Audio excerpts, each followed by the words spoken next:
An enemy of lying, pomposity, smugness, and groupthink, but don't imagine that your night is over. You're probably picking up the remote and thinking, I'm going to bed, I'm going to have a beer. Do not, for two reasons. One, big breaking news night. The storm is coming, a lot going on in politics, but mostly Sean Hannity is right now, and you're not going to want to miss that live from New York. Getting a beer and taking, no, we got a big news night. I'm telling people, stay tuned. Wow, what a way to sell it. Don't get your beer now. Wait till Ingram comes on at 10. What is that? Get your beer before Tucker. All right. Have a great night. Great show tonight. Thank you, Sean. Welcome to Hannity. A lot going on tonight. Hurricane Florence, you see it. It is on a collision course with North and South Carolina. If you are in the evacuation zone, please get out while you still can. And sadly, not everybody's taking the hurricane seriously. Take, for example, we got the editorial board, believe it or not, of the Washington Post. I'm not making this up, floating an insane conspiracy theory that President Trump is responsible for the storm. This is not fake news. This is literally Trump sickness derangement syndrome at a psychotic level. We'll show you the actual article. And frankly, it should embarrass all these so-called journalists that claim they have so much integrity. Also tonight, a huge dump of more struck page texts. We have them. And now we have even more evidence. It's now incontrovertible of what is illicit, politically motivated, anti-Trump, deep state leaking, CIA, FBI, DOJ, and, from the Director of National Intelligence. They're all included in this, conspiring against Trump not to get elected and then, of course, to stop him after he was elected. Now, remember what Chuck Schumer said? The intel community will get you 6 ways from Sunday. I hate to say it, I think he's right. And Breitbart has obtained footage of tech giant Google and their first company-wide meeting after the 2016 presidential election. All our fears have been confirmed. The people of Google detest the president you elected and everybody who voted for them. You're going to see this video for yourself. We're now also 55 days away from one of the most important midterms in your life. We will show you how the tactics of the left are beyond out of control, full of lies, and we do have a lot of good news for Republicans and information they should be using to win in 55 days. All right, sit tight, buckle up. It's time for tonight's breaking news, multi-pronged opening monologue. All right, it is now a full-blown psychosis. It is a psychological, level of unhingement I've never seen. Trump derangement syndrome, out of control. Remember, if your dog bites, if the bee stings, if the baby cries and you're feeling sad, it's all President Trump's fault.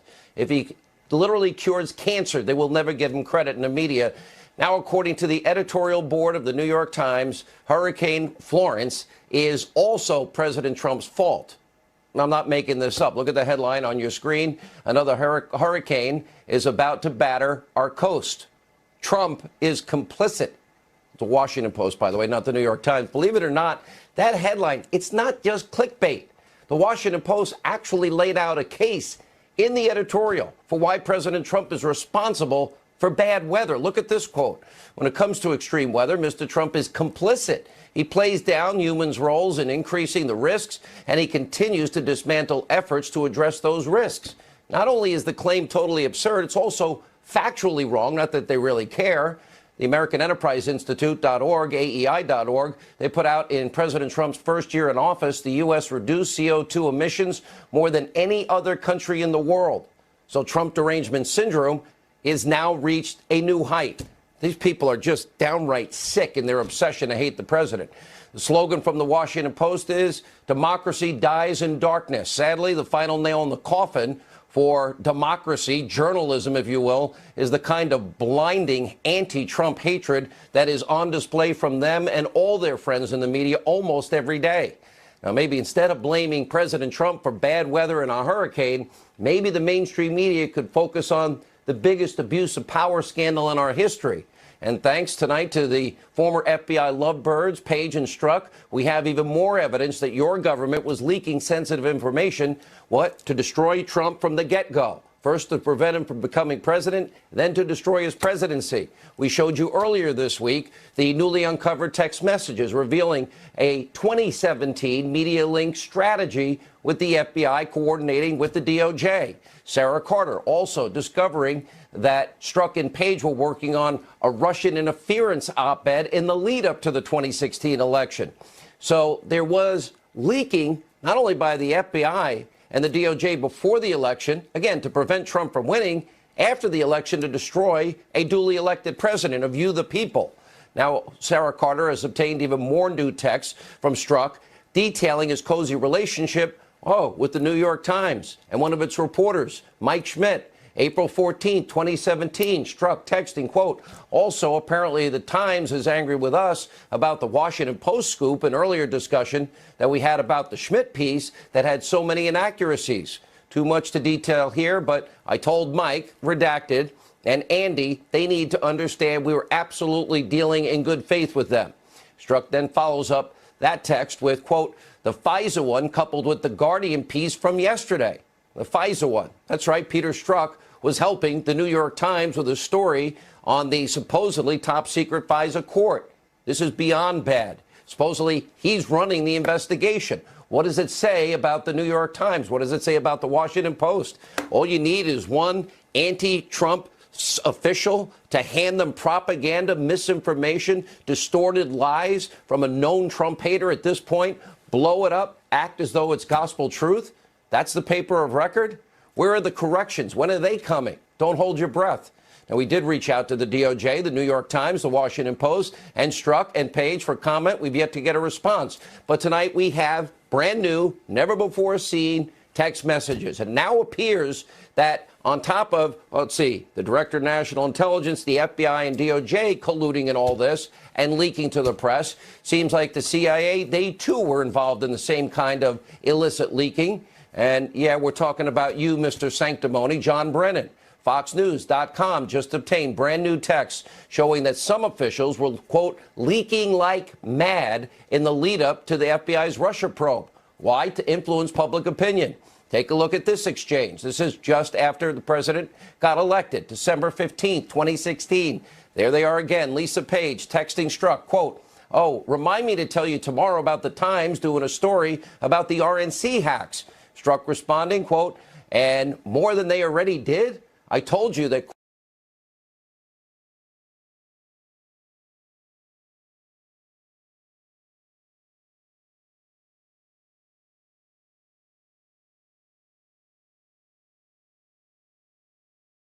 Ways and Sunday. Why? Because the deep state, with the power that they have, intelligence-wise, it's like a house of cards. We're watching the whole scheme come tumbling down, revealing a level of corruption in your government that should make you sick and concerned. And as it turns out, high-ranking deep state officials, they weren't the only people rocked by the election of Donald Trump. Look at Breitbart.com. They obtained official video from inside a 2016 company-wide meeting at the tech giant Google. This was following Trump's win. Now, if you thought the good people of Google weren't biased and against all things Trump, well, this should make you think again. Let's take a look. You know, let's face it, most people here are pretty upset and pretty sad for because of the election.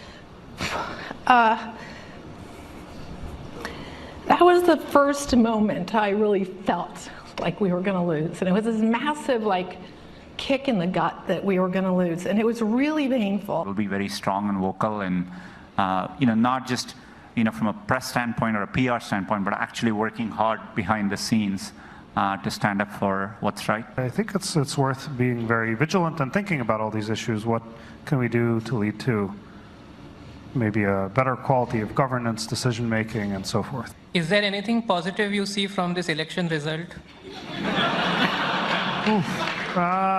Boy, that's a really tough one right now.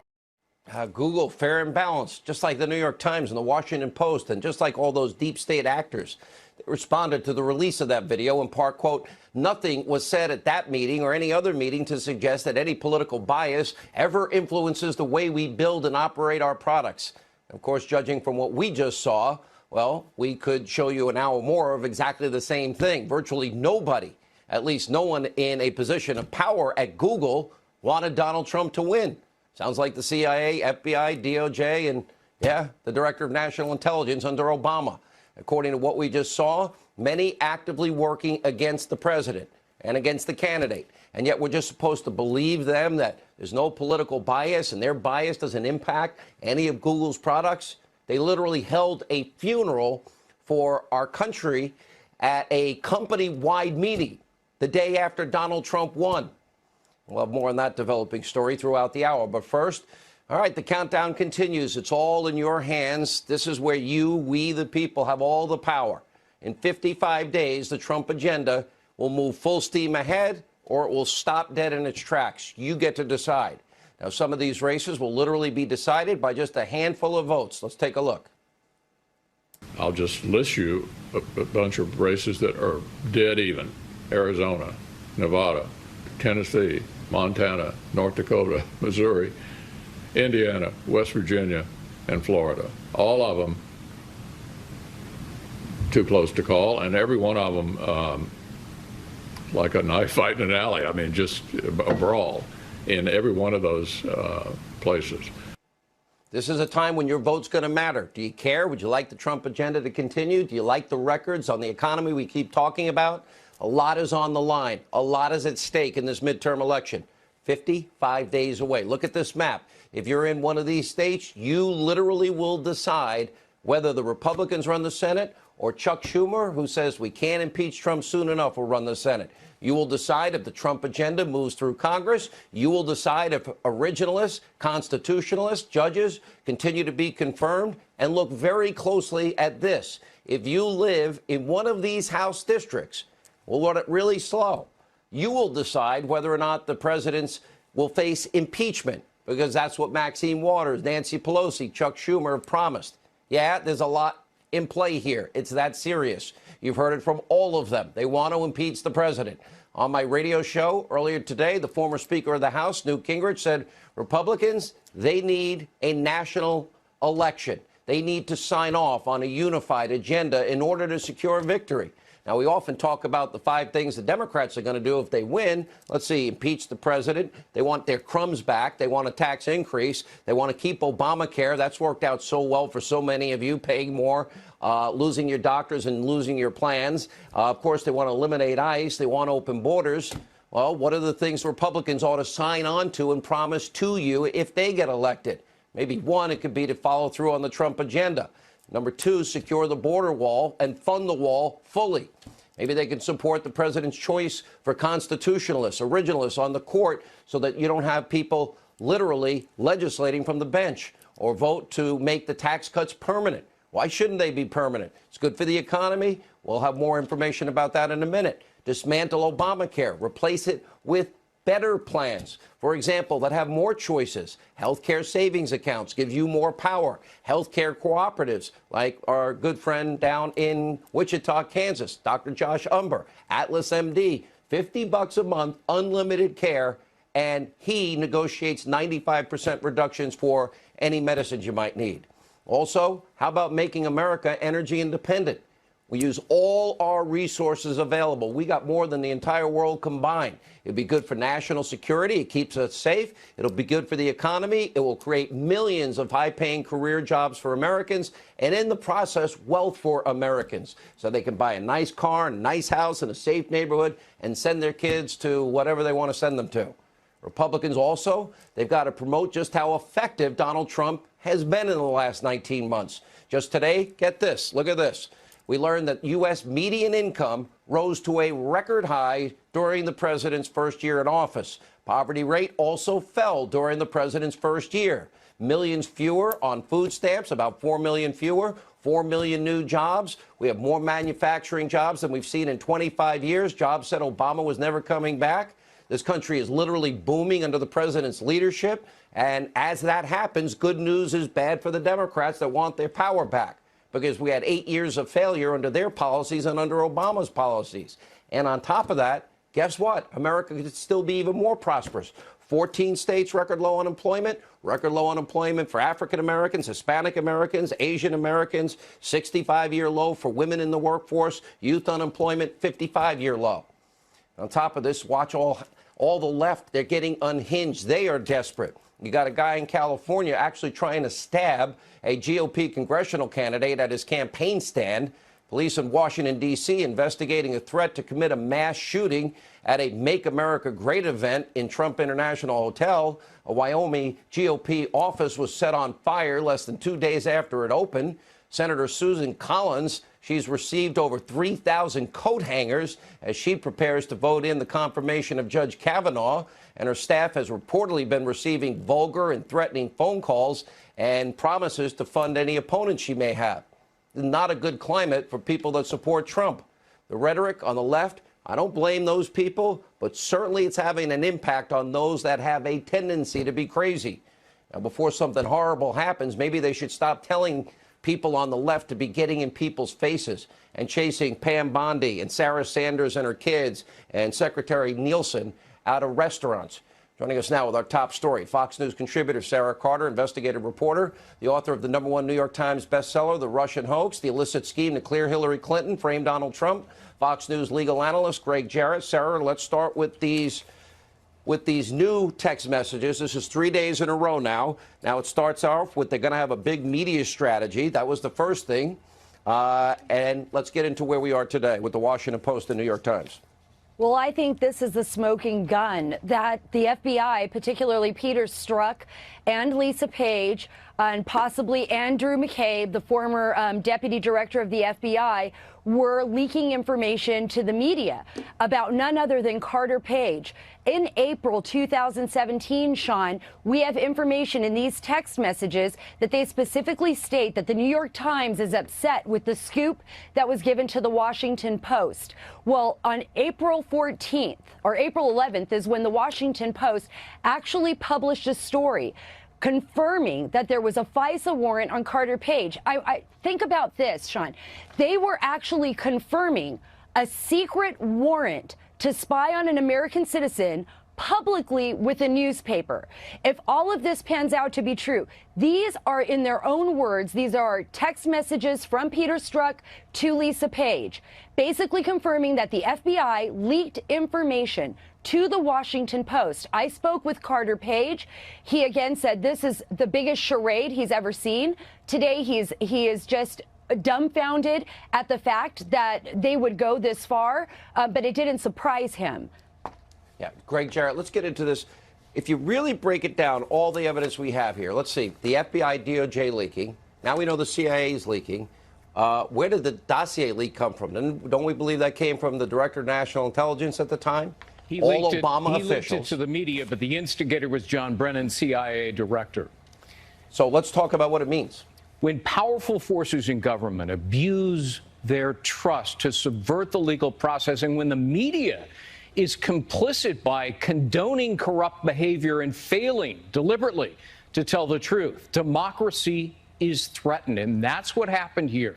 The alphabet agencies of the intelligence community, the FBI, the DNI, the CIA, the Department of Justice, they were all involved in doing the same thing, leaking false information about Donald Trump and his associates to damage Trump and to, in the end, try to undo the election results. It is a cesspool of corruption and the people who did this, they need to be brought to justice if they committed crimes. And I can identify a variety of crimes, including abuse of power and obstruction of justice and perjury.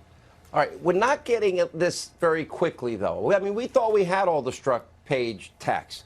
There was a lot of talk earlier this week, Sarah, that in fact there might be unredacted material that included the 302s, which Steele and Broussard in particular. It might include the FISA warrant, more particularly the one that was signed, the last one by Rod Rosenstein. We talked about that conflict last night. Also, the Gang of Eight information that's never been released. And, you know, I read people and commenting, they're saying Hannity and Sarah Carter and Greg are full of crap. But in fact, this information does exist. It can be declassified and unredacted. Why hasn't it been?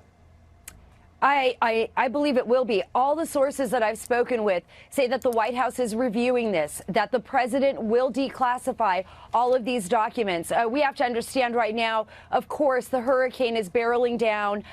This is probably not the time to release those documents.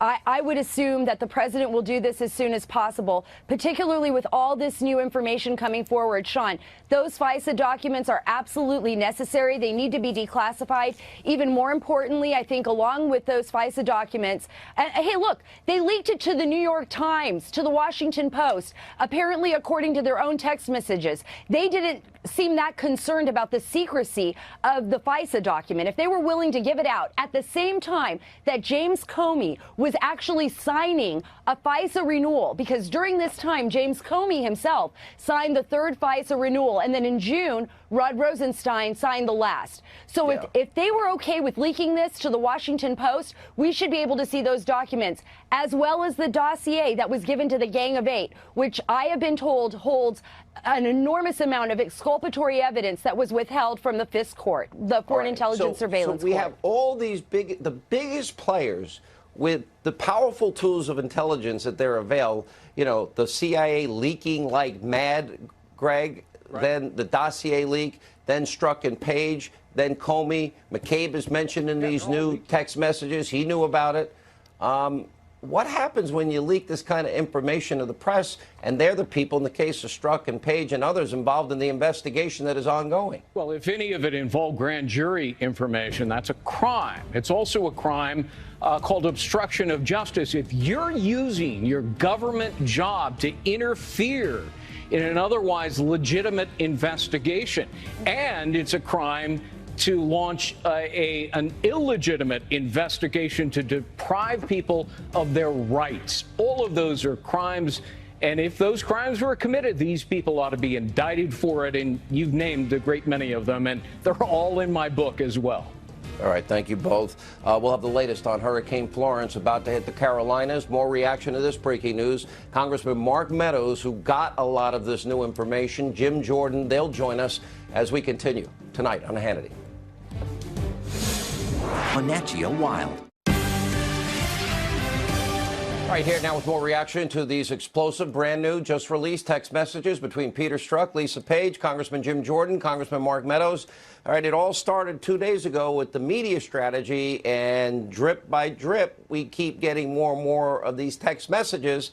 What do we see, Congressman Meadows? It looks like the FBI, DOJ, now the CIA, leaking all this information before the election, after the election, all designed to destroy Trump. Some of them are involved in leading an investigation supposedly against him.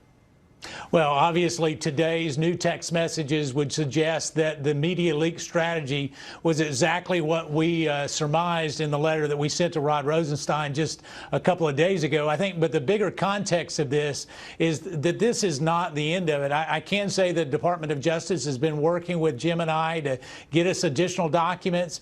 And I can tell you, there are dozens of other documents that would support the fact that Peter Strzok and Lisa Page had ongoing relationships with multiple reporters, and that they were feeding them information to spin a narrative against this president. No, it's not legal. It's against protocol. But the other thing is they are denying it, and we have the proof that would suggest otherwise. So, you know, a good reporting tonight on behalf of Catherine and Sarah with these text messages. But I can tell you this. We believe that all the documents need to be made available to the American people. Let them judge. We have nothing to hide. The president has nothing to hide. Let's get it out there. Well, let's talk about that, Jim Jordan. Look, a lot of people, including me, are frustrated because we've been waiting and requesting, Congress has requested, and it's been denied again and again and again, and there's been constant obstruction. But specifically, there is something apparently on pages 10 through 12, 17 through 34 of the Rod Rosenstein, when the signature of the third FISA renewal, the fourth warrant altogether, 302s, which would get into more detail with Christopher Steele and Bruce Orr. They were trying to Steele was trying to feed his information, funnel it through Bruce Orr to Robert Mueller's group. which conflicts them, I think. Then, of course, you've got the Gang of 8 information. Then I think at some point we should get all the Strzok Page text messages and correspondence. When are we going to get this information? People are frustrated. Hopefully soon. Transparency is a good thing. Here's what's so frustrating about the dossier was a big lie. So what they did is they said, this is a big lie. The more people we can get talking about the dossier, the more likely it is they'll believe the lie. So that's why they had this leak strategy to support a document that was the basis for everything. That's the big problem here. They took that document, the dossier, untrue document. They took it to the secret court and didn't tell the court important facts to get a warrant to spy on the other you're saying campaign. it nicely. Didn't they purposely lie to the FISA court, purposely withhold pertinent information to the FISA court? Isn't that a fraud committed on a court? Didn't tell him who paid for it. Didn't tell him the guy who wrote it, Christopher Steele, had a extreme bias against the president, said he was desperate to stop Trump, and didn't tell the court about Orr's involvement, both Bruce and Nellie Orr's involvement in production of the document. Didn't tell him. You and I go to court, Sean. We've talked about this before.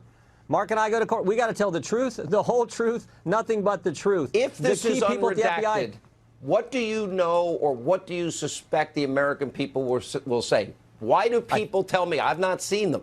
Well, I asked them, what's it on a scale of 1 to 10? Everyone says a 10 or a 9 is the lowest number it's got. Yeah, I think Go ahead, Mark. Go ahead, Jim. Go ahead, Jim. Well, I was just going to say, I think Matt Gaetz and some others said it best last week. It's probably what's not there. We'll probably see very clearly they didn't tell the court the things you and I just talked about, that if we were in front of court, we would have to tell them. So I think it'll be the omission, what was omitted from the FISA application, that'll be the big news. But those 302s are important, too, because the pattern was every single time Bruce Orr communicated with Chris Steele and with Glenn Simpson, he immediately went to the FBI and reported on that conversation. I want to know what those reports contain. What all did he say to these key people who were the ones who paid for and put together the dossier in the first place? Mark, where's Spartacus Cory Booker when we need him for revealing information? Well, here's the thing is we do need to reveal this. We know that James Comey leaked. We know that Andrew McCabe leaked. We know that actually Peter Strzok and Lisa Page leaked. We also know that the reporters that they leaked to know that they leaked. And listen, we've got names. We've got actually reporters' names.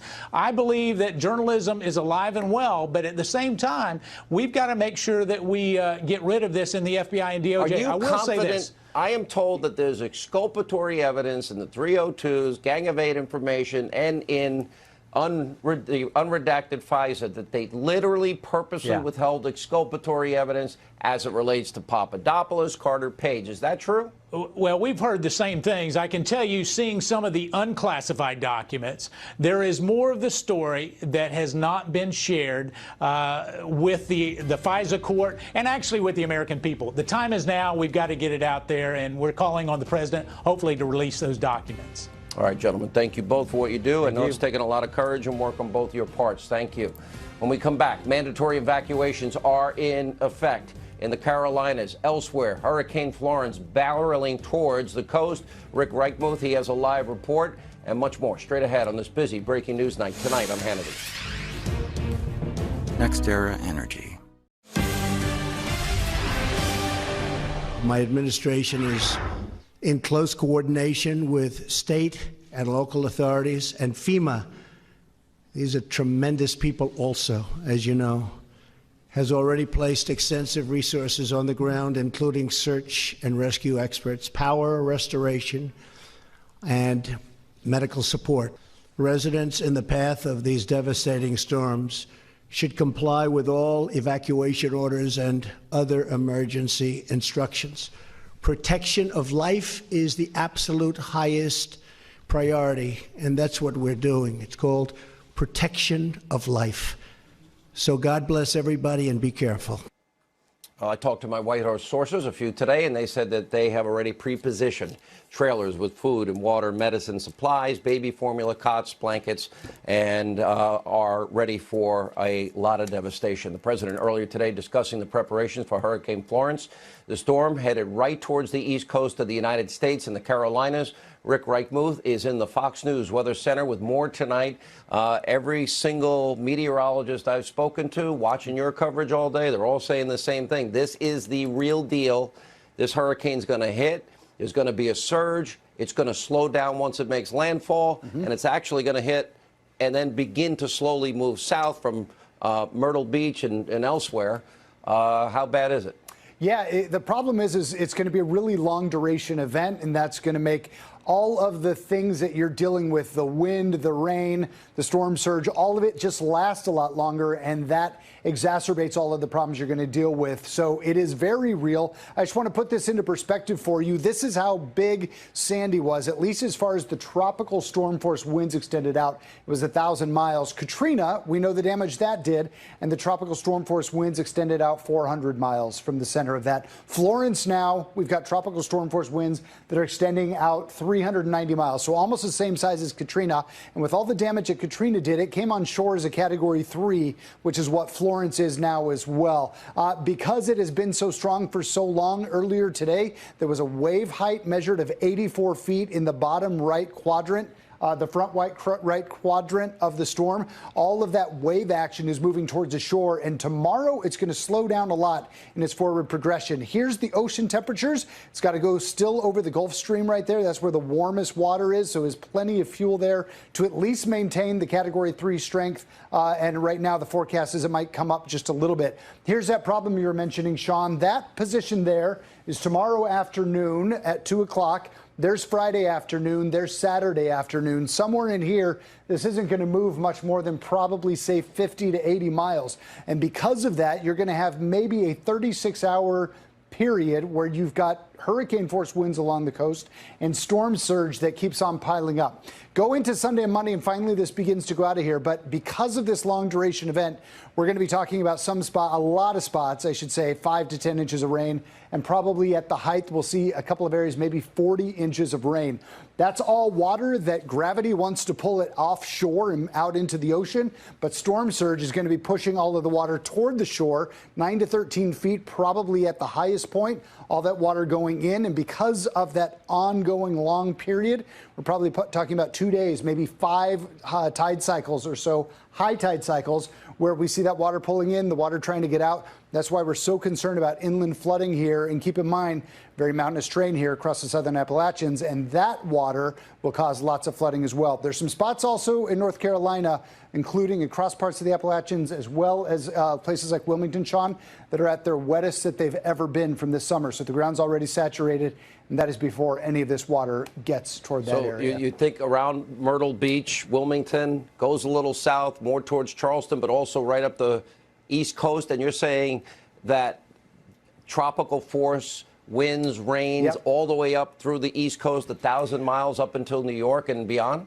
Well, I think probably eventually it pulls inland and then kind of goes up around the Ohio Valley and maybe exits out across parts of New England. So it's going to take a while before that happens, and it won't be nearly as bad when it gets up towards the north. The biggest problems certainly are going to be here across parts of the south, but we're not done with it in the south probably until Sunday. So that's why this is so concerning, so many days of this extreme weather. All right, I hope everyone heeds the warning. This is the real deal. Rick Reithmuth in the Fox News Weather Center, thank you. And as Hurricane Florence barrels towards the East Coast, sadly, the left continues to try and politicize the storm. You can't make this up. Of course, we have one newspaper saying, the Washington Times, Trump is complicit with a hurricane. That's how sick it's gotten. Listen to this. You want to know what I fear? It's the calamity because of the lack of coordination of the government with the National Guard and with local government, the lack of responsiveness and preparedness of this government, because the president, he wants to find out who is the one that wrote that op-ed piece about the chaos in the White House, because he wants the Justice Department. He is so consumed by the calamity that exists and the chaos that exists that he's not really prepared and focused, because he spends every weekend golfing instead of preparing. You know, you can't, by the way, I'm so sorry to the Washington Times. I meant the Washington Post. There's a big difference. One's an actual paper. The Washington Times and the Washington Post is basically a propaganda newspaper for the left wing. I apologize. Joining us now with reaction, author of the book, Why We Fight, Fox News national security strategist, Dr. Gorka, author of The Geraldo Show, Fox News correspondent at large, Geraldo Rivera, for the Washington Post to say complicit and then go on to say, you know, further that when it comes to extreme weather, Trump is complicit.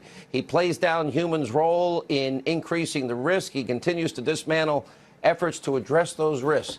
Is Donald Trump, Donald J. Trump, our president, complicit because we have a hurricane about to hit the Carolinas? Geraldo Rivera.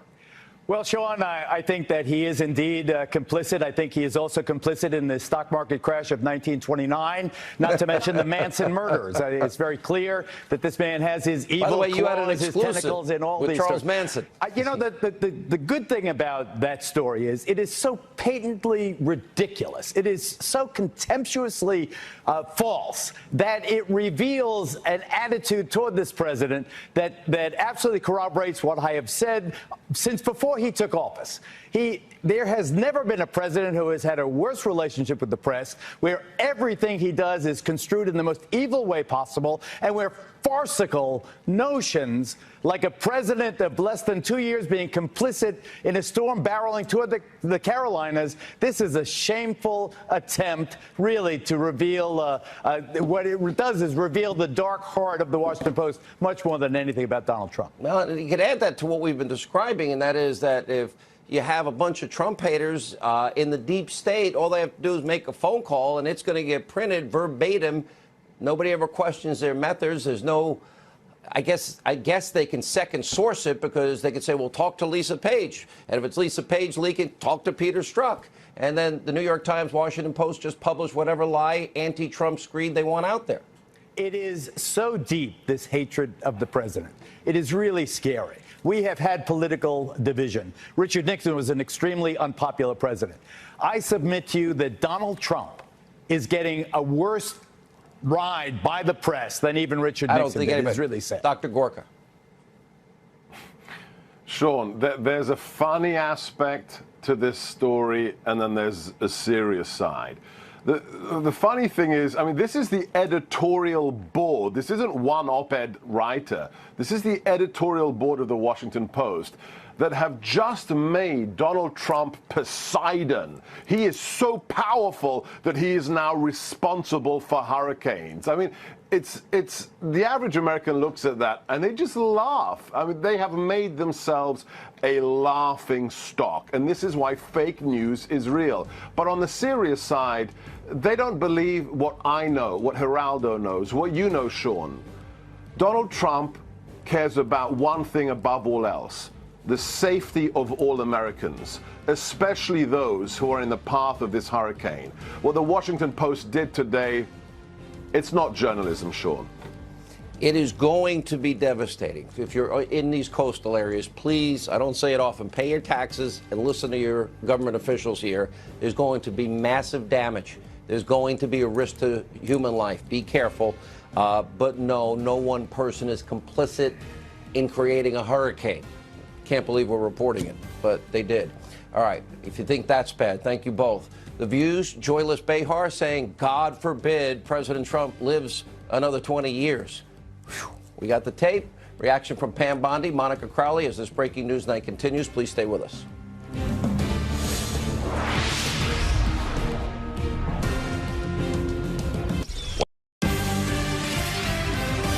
So the View's angry, Joyless Behar, she's at it again, saying that she hopes President Trump doesn't live another 20 years.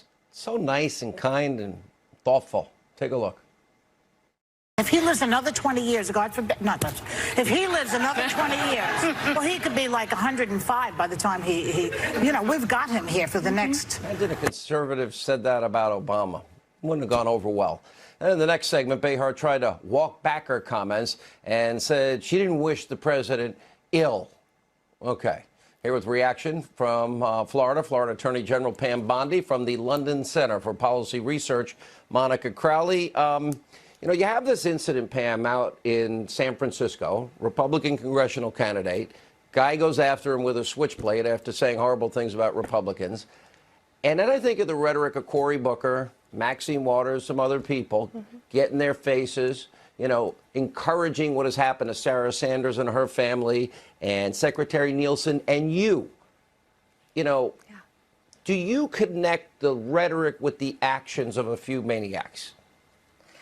Well, it's this groupthink is so dangerous, and that's what they promote, and that's what they promoted that entire segment.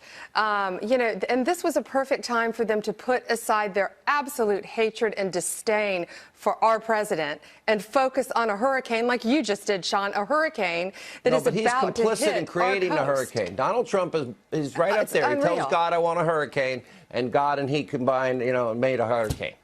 He has the forces of nature on his side. And being from a peninsula state and dealing with hurricanes my entire life, and as Attorney General, I know when Irma hit, when hurricanes have been, Matthew, have been towards Florida, President Trump was in constant contact with us, making sure we were okay, making sure everything was good in our state. And that's what he's doing now with the rest of our country. And it was handled beautifully Florence. with Florida. Yeah. And even though, look, it was horrible, the loss of life. 2 hurricanes back to back in Puerto Rico. Money doesn't solve the issues, but billions of dollars were spent in Puerto Rico, and the infrastructure to begin with was horrific, Monica. We've got to try and build up infrastructure, obviously, ahead of time in cases like that. Well, that's right, Sean, and you'll recall that candidate Trump campaigned very extensively on infrastructure and rebuilding sort of the internal structure of America.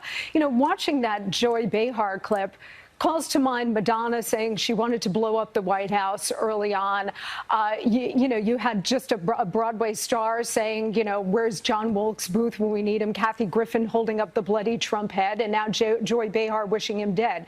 This is where we are in this country, where you have an extremely deep-seated pathology of hatred. And are you saying you don't believe the president's complicit in creating hurricanes? Are you really going to stand by that position tonight? It is a deep-seated pathology, Sean, and it comes from the fact that Hollywood, the news media, academia, they have lost control of steering the national narrative, and it's causing tremendous frustration. About Obama, Pam. Sean, they spent 8 minutes trashing the president, trashing him, calling him names. And what did President Obama do any differently during hurricanes? It's a natural disaster that hits our country, and President Trump has been extremely involved. If it was said about Obama, Monica, quick. Oh, well, you wouldn't hear the end of it, Sean. I mean, that person would be ostracized from society forever. Yeah. Right. All right. Thank you both. Right. When we come back, actor Jon Voight gives a very emotional reaction when talking about President Trump in an interview with the great one. We've got that video for you straight ahead.